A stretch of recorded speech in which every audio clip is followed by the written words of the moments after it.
एक एमसीक्यूज है एमडीकेट 2024। लेकिन एमसीक्यूज से पहले अगर हमारे टिकटॉक जो अकाउंट होगा उसको अगर आपने फॉलो नहीं किया तो उसको फॉलो ज़रूर कर लें।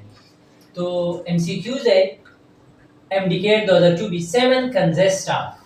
हमने ऑलरेडी एक लेक्चर रिकॉर्ड कर चुका है अबाउट सेमन एंड स्पर्म से रिलेटेड कि सेमन और स्पर्म में क्या फर्क होता है। हमने ये कहा कि सेमन जो होता है ये अलग चीज है, स्पर्म अलग चीज है। सेमन जो होगा ये एक विस्कस फ्लूइड है, एक लिक्विड है, और स्पर्म उसके अंदर सेल होते हैं।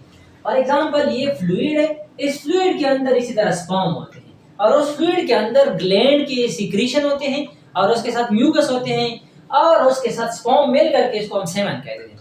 अब क्वेश्चन ये होता है कि सेमन के अंदर फिर क्या चीज होता है। ऑप्शन है सीमिनल प्लाज्मा प्लस स्पर्मेटेड, सीमिनल प्लाज्मा पर स्पर्मेटोजोआ, सीमिनल प्लाज्मा पर स्पर्मेटोगोनिया या नॉन ऑफ दीज। तो इनमें से जो करेक्ट ऑप्शन है वो है सीमिनल प्लाज्मा प्लस स्पर्मेटोजोआ। अब स्पर्मेटोजोआ स्पर्मेटोइड इसमें क्या फर्क है। आप सबको पता है कि सब स्पर्मेटोजेनेसिस का प्रोसेस होता है तो उसमें पहले प्राइमरी स्पर्मेटोसाइट फिर सेकेंडरी स्पर्मेटोसाइट, इसमें सबसे पहले राउंडेड बॉल बन जाते हैं जिसको हम स्पर्मेटेड कहते हैं। ये भी स्पर्म है लेकिन ये एमेच्योर स्पर्म है। स्पर्मेटेड क्या है, ये एक एमेच्योर स्पर्म है। एमेच्योर का मतलब कि नॉन फंक्शनल है, ये फर्टिलाइजेशन नहीं कर सकता।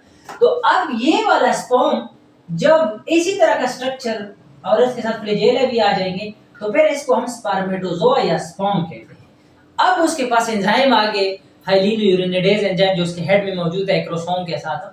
अब ये फंक्शनल हो गया। अब ये एग की जो शेल होता है उसको ब्रेक भी कर सकता है और उसके अंदर घुस करके उसको फर्टिलाइज भी कर सकता है। तो इसका मतलब है कि इसका एग्जैक्ट ऑप्शन भी ये है और स्पर्मेटेड और स्पर्मेटोजोआ का ऑप्शन भी आपको समझ आ गया कि ये क्या चीज है। एक और एमसीक्यूज है the release of ovum from the ovary is called ovulation, oogenesis, parturition, gametogenesis.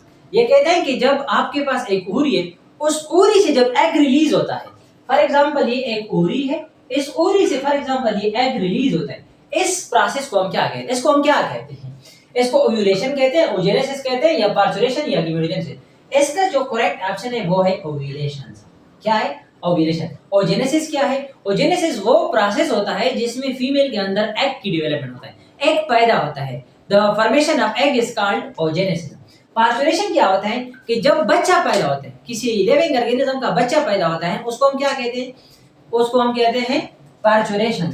गीमेटोजेनेसिस का क्या मतलब है, गीमेटोजेनेसिस का मतलब ये एक जर्नल टर्म है, फिर उसमें oogenesis और स्पर्मेटोजेनेसिस दोनों आते हैं कि जिसमें मेल और फीमेल के गीमीट पैदा हो जाते हैं। गीमीट क्या चीज है, मेल के अंदर वो गीमीट जो होगा वो टिस्ट है और फीमेल के अंदर वो गीमीट क्या है, ओरी है। और फिर उसके अंदर उस गीमीट से फिर क्या हो जाता है, बन जाते सेल बन जाते हैं। फिर वही स्पेल जो रिप्रोडक्टिव सेल होगा मेल के अंदर स्पर्म है और फीमेल के अंदर क्या है, एग है। कभी कभार इसी तरह क्वेश्चन आते हैं कि आपको इसी तरह क्वेश्चन देते हैं कि मेल गीमीट इज कॉल्ड, तो आपके पास स्पर्म भी है, एग्स भी है, तो वो टेस्टी भी है, तो उसमें मेल गीमीट जो होगा वो टेस्टी है। अगर मेल स्पर्म की बात करें तो मेल सेल की बात करें, प्रोडक्टिव सेल की बात करें तो स्पर्म है। इसी तरह फीमेल का गीमीट जो है वो बुरी है और फीमेल का जो सेल है वो एग है। अच्छा, तो इसका एग्जैक्ट ऑप्शन क्या है, ओव्यूलेशन। एक और एमसीक्यू है number of polar body from oogenesis is 3 4 1 2। आप सबको पता है कि जब oogenesis का प्रोसेस होता है तो उनमें एक पोलर बॉडी भी बन जाता है। क्यों, ताकि उनमें जो क्रोमोसोम का जो लेवल होता है वो प्रॉपर हो जाएंगे, हाफ हाफ हो जाएंगे। क्योंकि आपको पता है कि उसमें क्या होता है, उसमें क्रोमोसोम नंबर हाफ होते हैं। तो इस पोलर बॉडी का काम यह है कि ये हाफ क्रोमोसोम को रिसीव कर लेते हैं।